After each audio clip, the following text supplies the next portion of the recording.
CGI D Y Chandrachud की retirement के नजदीक आते हुए हमने कई इम्पोर्टेंट केसेस का दिवाली के बाद लिस्ट होने का ट्रेंड देखा है और जहां लोग इस इंतजार में बैठे हैं कि भला इस केस में नया क्या मिल सकता है देखने को, वहीं एक केस की वापस से मेंशनिंग सुप्रीम कोर्ट बेंच के सामने हुई है। यहाँ उस केस की बात हो रही है जिसने हजारों करोड़ों हिंदुओं की आस्था को डगमगा के रखा है और शायद आप समझ गए होंगे कि बात हो रही है तिरुपति लड्डू कंट्रोवर्सी की। ये इश्यू सिर्फ एक प्रसादम का नहीं है बल्कि डिवोशंस और सेंटिमेंट से भी जुड़ा हुआ है। तो चलिए देखते हैं कि सुप्रीम कोर्ट में इस केस से जुड़ा कौन सा मामला वापस से आया है। अब तिरुपति लड्डू की तरह एक और केस है जिसकी हियरिंग का भी बेसब्री से इंतजार जनता कर रही है और यहाँ बात आरजीकर मेडिकल कॉलेज की हो रही है जिसको दिवाली के बाद वापस से सीजीआई डीवाई चंद्रचूड़ उठाने वाले हैं और जो कि इस केस में उनका एक आखिरी फैसला होगा रिटायरमेंट के पहले का। और जैसे उस केस में भी सीबीआई जांच में लगी हुई है वैसे ही तिरुपति लड्डू स्कैंडल की भी जांच का जिम्मा सीबीआई को सौंपा गया है। लेकिन आपको क्लैरिफाई कर दे कि सीबीआई इस मामले की इन्वेस्टिगेशन को ओवरलुक कर रही है और जांच असल में कोर्ट द्वारा फॉर्म्ड एसआईटी कर रही है। ये फैसला Supreme Court bench of Justice BR Gavai और केवी विश्वनाथन ने लास्ट हियरिंग में लिया था जब उन्हें पता चला कि इस केस में आंध्र प्रदेश सीएम चंद्रबाबू नायडू ने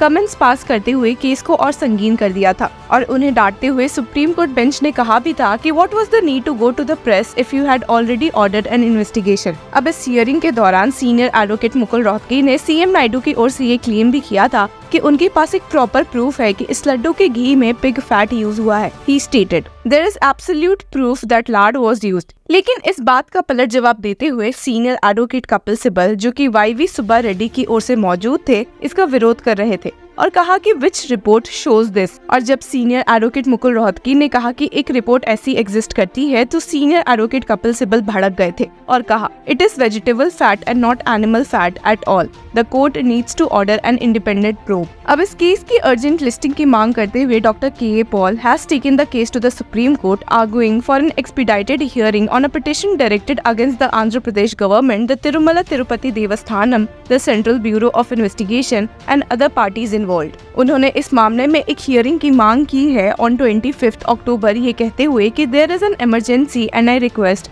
5 to 7 minutes of the court's time tomorrow। हालांकि सुप्रीम कोर्ट बेंच ने डॉक्टर के पॉल को समझाया कि सुप्रीम कोर्ट ने इस केस में already next date of hearing fix की है जो कि 22 नवंबर की है और उसके पहले वे इस केस को टेकअप नहीं कर सकते। अब जहां सुप्रीम कोर्ट इस केस को अर्जेंट लिस्ट करने से राजी नहीं हुई है वहीं आपको बता दे कि उन्होंने लास्ट हियरिंग में एसआईटी को बहुत ही स्ट्रिक्ट ऑर्डर्स दिए थे इस केस की जांच अच्छे से करने के लिए। Supreme Court bench had stated in order to assuage the feelings of crores of people devotees, we find that the investigation should be conducted by an independent SIT consisting of the representatives of the Central Bureau of Investigation, representatives of the state government and a representative of the Food Safety and Standards Authority of India. We further find that it will be appropriate that the investigation is carried out under the supervision of the director of CBI। Hearing के दौरान कई लोगों ने CBI द्वारा इस मामले की जांच की जिम्मेदारी मांगी थी और खुद एसजी तुषार मेहता ने सजेस्ट भी किया था कि कोर्ट द्वारा एक दूसरी SIT फॉर्म होती है तो उसमें सीबीआई के कुछ ऑफिसर्स शामिल होने चाहिए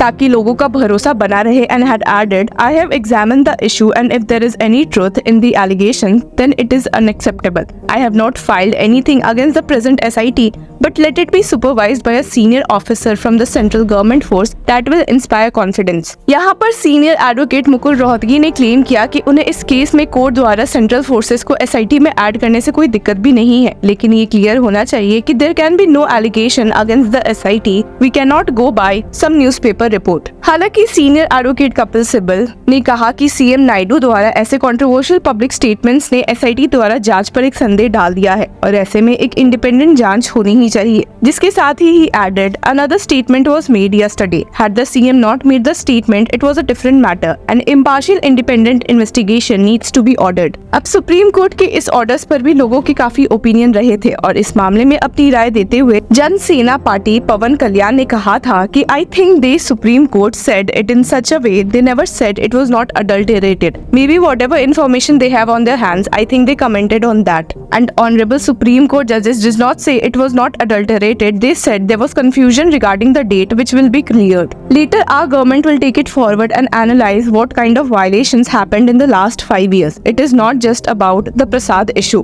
हालांकि उन्हें ये कहना भी काफी भारी पड़ा है जब उन पे ये इल्जाम लगने लगे कि उन्होंने हिंदुओं की सेंटिमेंट्स को हर्ट किया है अनवेरिफाइड स्टेटमेंट्स बोलकर, और इसकी वजह से ही Hyderabad city civil court has summoned renowned actor and leader of the Jana Sena party Pawan Kalyan for allegedly hurting religious sentiments. एक रिपोर्ट के according an advocate named Rama Rao filed the case against the OG actor. और चलिए इन सब के बीच में executive officer of Tirumala Tirupati Devasthanam Shyamala Rao ने क्या कहा है, एक नजर डाल लेते हैं।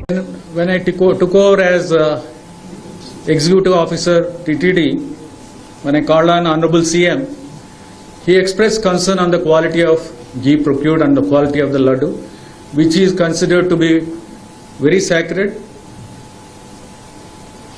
and it is offered as prasadam to Sri Lord Venkateswara Swami, and any deviation in the quality will cause it is called doing apavitram, doing something which is not sacred.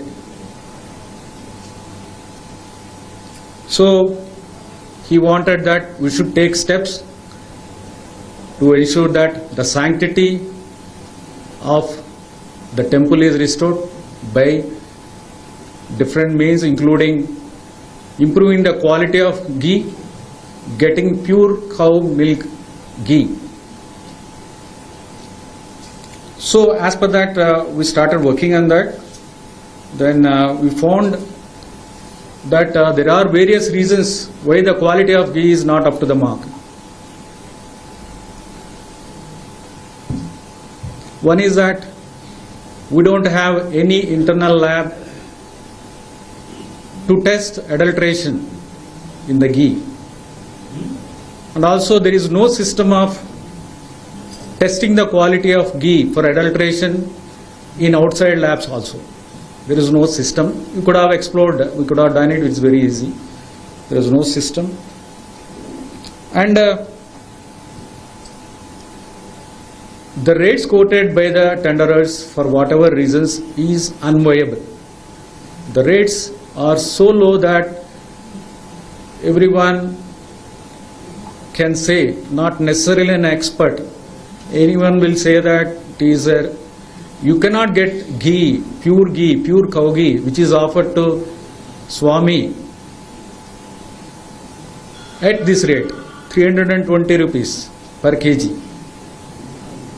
So we need to have at least something around 500 maybe to get a pure cow ghee. तो अब आगे क्या होगा? Supreme court के इस decision के बाद SIT के रिपोर्ट का वेट किया जा रहा है। देखते हैं इन्वेस्टिगेशन कैसे प्रोग्रेस करता है और क्या नए सच हमारे सामने आ सकते हैं। आपको क्या लगता है कि क्या ये कंट्रोवर्सी डिवोटीज के सेंटिमेंट्स को हर्ट करेगी या कोर्ट का डिसीजन पीस और फेथ को रिस्टोर करेगा? कमेंट्स में हमें जरूर बताएं। Until then, keep following law चक्रा।